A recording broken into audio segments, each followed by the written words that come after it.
What's up, guys? Welcome back to the Team Solemn Circus live video. On the left side here, we have Tenpai Dragons going up against the Fiendsmith Dragonlink deck. We are going to be seeing a die roll with the Fiendsmith Dragonlink player choosing who's going to go first here. Making Tenpai go first into the game one is going to be very nice for them. We are going to be seeing a Pokey Draco being normal summon, going to activate the effect. Searching for a copy of a Chandra. And we got it's going to be seeing a most likely a link away for a copy of obviously the Chandra's going to special himself out. We're going to link away for a copy of the Seals and then pass turn on this. Now Seals is not going to be much of a challenge for the Fiendsmith Dragonlink deck. They don't have a copy of a light or dark in the graveyard just yet, but once that copy of the Seals does touch the graveyard, it's going to be on. And we don't even have the copy of Quakemeter Dragon in the deck this time to be able to try to go up into it. We're going to be seeing the Engraver going to be activated here, which ensures us for a copy of the Track. Track can activate the effect, and that's going to search for a copy of the Lurie and then discard the Lurie here. And before we dive on too deep, don't forget to like, comment, subscribe. Helps the channel a lot. We are going to be trying to hit the road to 10K. Trying to be giving you guys more support and more decks as well as live duels and DB videos as well here. We're going to be seeing the Requiem go up into the copy of the Engraver. And then we're going to be activating the effect of the Engraver to equip to the, or activate the Requiem effect to equip to the Engraver. And then we're going to activate the Engraver effect to try to send the copy of the Requiem to go up into the copy here of the Seals. We are going to be chaining a Molcharmy to this Seals as well, letting us summon out, or draw if we have to summon out any of this Seals here. We do see the copy of the Phaedra being summoned, and then Phaedra's going to summon with the copy of the Chandra. Then we're going to activate a copy of the Lubellion, letting us search for a copy of an Abyssal here. So well played by the Tenpai player, giving us a draw with the Molcharmy. But very interesting how they played it, We're going to be seeing a copy of, I thought the Seals was going to be banished there for 1 second, but they're like debating if they want to give their opponent a draw. If they can't OTK them, that's going to be a problem. They have to find a way to get rid of the Chandra on the field before they get to go to battle phase to synchro summon away into it, or to be able to summon the copy of Phaedra to search.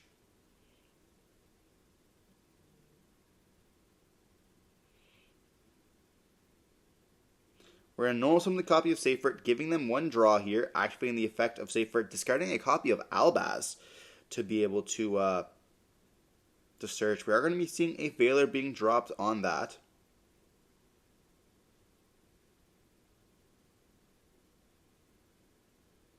Then we're going to be seeing a Druid Worm on the copy of the Seals, and then we're going to be chaining the Magnamut as well here.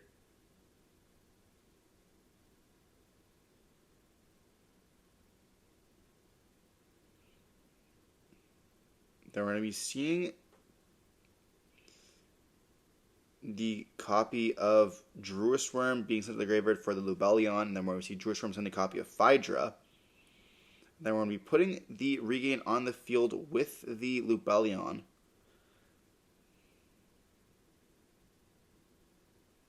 I'm not quite sure why we activated the Magnamut effect. Or the aspect we searched off of the Lubellion. Yeah, the aspect we searched off the Lubellion. Okay, we're going to go banish the copy of Albaz with the copy of Magnamut. We can put it back and draw with the Regain. And we're going to activate the Magnamut effect as well here. That gives them a draw as well, but it doesn't really necessarily matter when we're getting a draw plus a search during the end phase. Then we're going to go up into a copy here of the Chaos Angel, banishing the copy of the Chandra. And this is going to be enough for us to just attack for game. And they see a Dark Hole, Ash Imperm, and another Dark Hole. So we see the Fiendsmith deck end up taking the win here. Very nicely played from them. Dragonlink giving them 2 extra draws, but also making them go first and still have enough for the OTK is just going to be absolutely huge. I don't think they drew any extra off the not the Chaos space, but the off of the Regain there. But putting back the Albaz, if they would not be able to have game, they could have been able to essentially just go for a copy of Seals and then seal someone with the copy of Albaz. Use one of their bodies to go up into a copy of the Albaz fusions there. Obviously, also being able to search for a copy of a Baldrake, they would have had a mass. As soon as they touched the extra deck, they were going to be just going ham, being able to send those cards and then making so that Tenpai could not win the game. But they had the double Dark hole, so they would have been able to wipe the board. But regardless, we see that the copy of the Fiendsmith end up taking the game 1 here, which is going to make it very hard for Tenpai to win game 3 if we do end up going to the game 3 here. So we're going to be diving on in. Tenpai is most likely going to be making their opponents go first. With the Fiendsmith deck, it is, I guess with Dragon Link, normally it is kind of hard when you're playing those Bestial cards to get all your lights and darks in the graveyard. But when we have a normal summon with a Safer and stuff like that, be it the White Dragons as well as the Black Dragons, I think they're also playing the Metal Dragon as well, Black Metal Dragon, and the copy of the Fiendsmith. Being able to get a light or a dark in the graveyard is not going to be that difficult. Like, we're going to be seeing us dive into game 2, making the Fiendsmith Dragon Link player go first. We're going to be seeing a copy of the Engraver, a light in the graveyard now. We're going to be searching for a copy of Track, going for the Lurry, going for a copy of the Requiem here. And that's going to allow us to have access to another Engraver. Now, we're going to have one extra Engraver in rotation here, so that's going to allow us to essentially banish for free. But we go up into a copy of the Princess, and if we have a Lubellion, we're going to get an additional draw off that as well. But it looks like we do not here, so we're going to put back the copy of the Engraver to summon itself out. Or we're going to put back a copy of the Requiem to summon out the copy of Engraver here. And they have a Baldrake on this, which is going to be able to banish that Engraver, making them not have another body on the field for that copy of Caesar. But do we have anything else we can necessarily go for? We see a Magnemite on the copy of Lurry, summoning out the copy of Magnemite, activating the effect here. That's going to let us search. We then go up into a copy of the SP, banishing the copy of Baldrake, setting one card here. Magnemite's going to resolve, searching for a copy of the Druid Worm, and passing turn on this. So will we see Tenpai being able to take it? We're going to go Cosmic in the draw phase on the copy of Branded Beast. Then we're going to go for the field spell here at 1. Activating the effect, searching for a copy of the Chandra, discarding a copy of the Cosmic most likely, or a Shifter. And when we're seeing a Pydra being normal summon, we have the Pydra, Kaiman, and the Chandra. We're going to special summon out the copy of the Chandra here. And we're going to go Battle Phase, Attack. They're going to be seeing the Chandra effect, going to activate someone with a copy of the Phaedra. And they are going to attack with... Now, they have a Druid Worm in the hand, but we sent a copy of the D-Shifter. I mean, I suppose the D-Shifter is not going to do anything, but it's just interesting that we see them make them not waste. We're going to go for a Biden Dragon, and then we're going to go up into a copy. We're going to act with the effect, and they have the Gamma here to destroy the copy there to let us go up into the Transcendent, but that's going to make it so that we can't really continue our plays here, and we do have the Transcendent summoning both in the hand, and they're going to go just Battle Phase, and they have enough anyways by able to summon the copy of Phaedra. Phaedra can then bring back, and that's just going to be enough because of the Seg and Kaiman. Yeah, that's pretty crazy there. I did not think we would see that. Yeah. Did we chain the Druid Worm maybe? No, we can't activate the effect, so there's really no point because I can just go for the copy of the Trident Dragon, and then that's going to be able to attack twice for 6,000 damage. So we do see Tenpai taking the win there, even through a little bit of fumbling. But yeah, I mean, this deck is just absolutely arrogant. If you guys have been on the channel before, you guys definitely know how much I hate Tenpai. I think the deck is definitely good for the budget players. Getting you into the game is a very, very nice thing, especially with the Megatins being around the corner, I believe releasing Wednesday. Really nice for us to get those cards very cheap. Like, I'm going to get a copy of the Trident Dragon myself. I don't own a copy of it. And I do have Tenpai. I just don't really enjoy the deck. First off, I feel like it's just very, very skillless. But just being able to have access to the game where you can play at a competitive level for super cheap is definitely just worth it. Definitely always a good thing. But we are going to move on to Game 3 here with the Tenpai deck most likely being forced to go first. Potentially could be seeing a copy of the Kwekumeru Dragon going to be dropped either off the seals or on a normal summon.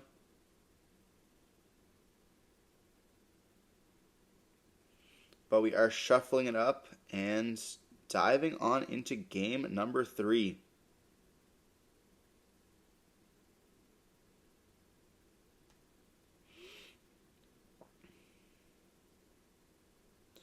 So we are going to be seeing the Tenpai player being forced to go first with a copy of Genroku in their hand and a copy of Terraforming, and chaining the copy of Shifter here. That's going to make it a little bit more problematic for the Bestial Fiendsmith deck. We did think a bit for if we did have it, but instead we're going to be seeing it resolve here. So maybe not having the Gamma in the hand or wanting to wait to use it, we're going to be seeing a search for the copy here of the field spell. We're going to activate the field spell here, which then activate the effect, searching us for a copy of Pydra, and then discarding a copy of the Genroku. Pydra's going to be normal summon, activating the effect, searching for a copy of the Kaiman. Now we don't have a battle phase, but we still have a copy of Chandra, but it can summon itself out. Very nice here, and we do have a thought. Maybe we have a Gamma on this, going to make it so that we cannot get access to the seals. You know, trying to choose whether or not you want to hit the copy of D-Shifter or a copy of Chandra can be very problematic, especially going first.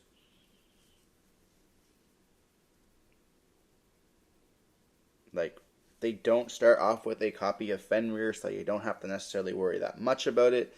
But, like, if you stop this here, you're going to let them have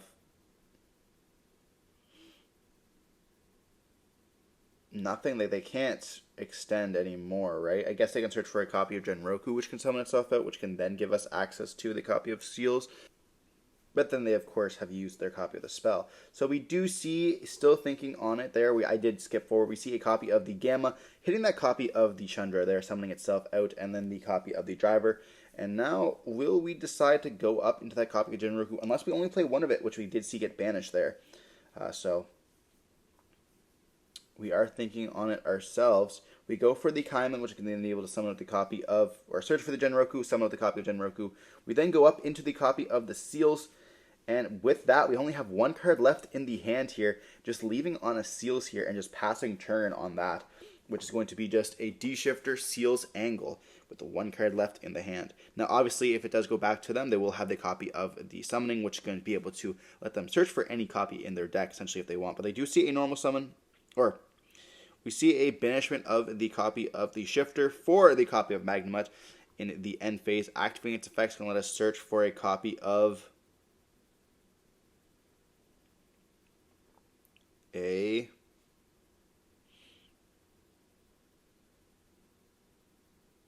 it's crazy that we had Gamma Magnemite. That's kind of crazy. We see a search for a copy of the Black Metal Dragon here.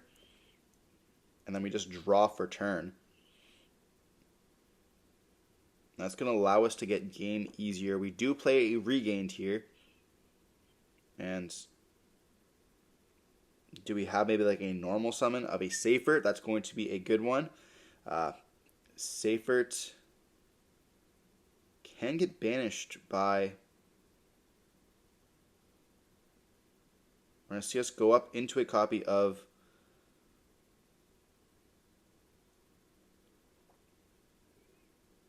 You go up for a Chaos Angel right away.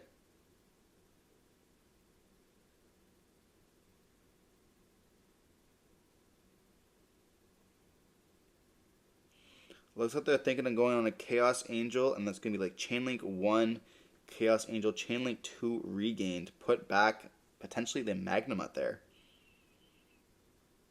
Then we're going to go Seals on the copy of the Field Spell there, which we will also see then Seals going to be activating effect, most likely summoning a copy of the Pydra, because, we can't summon out any more Bestials. There's no Darks, and there's not going to be anything touching the graveyard here. We already have normal summon as well. We see them go for a copy of Quaku Marrow Dragon, but that's most likely not going to be the play.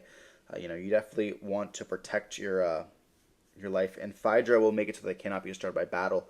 So going to be giving you another turn next turn.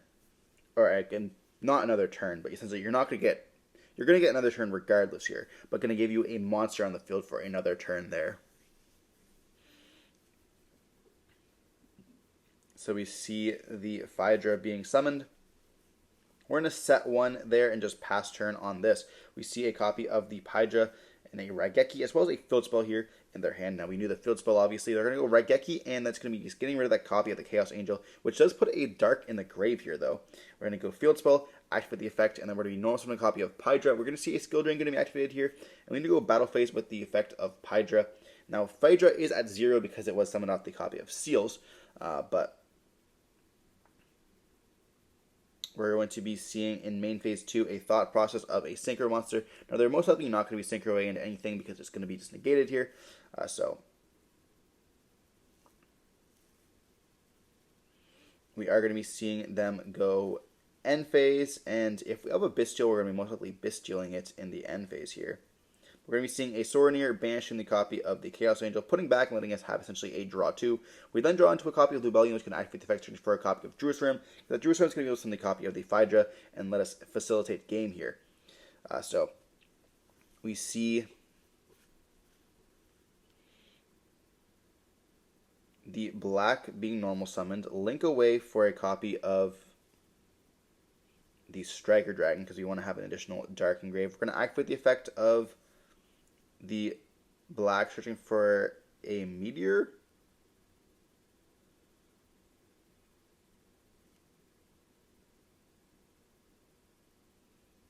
Oh, we already have the Meteor in the hand. So we go for Chaos Space, send the copy of Meteor, search for a copy of white, and then we're going to be able to be banishing the copy of the Meteor and the copy of the black for a copy of the white, as well as the copy of Druis Rim. Going with the Chaos Angel here, which is going to be then sending a copy of Phaedra, and this is going to be just enough for game on this by itself by summoning a copy of the black. We get to put back the white, and then we get the Chaos Space put back and draw. We actually get a draw 3 this turn, which is quite nice. We're going to go battle phase, and we're seeing the Fiendsmith Dragonlink player end up taking the game here, beating them in the game 3 by making them choose to go first.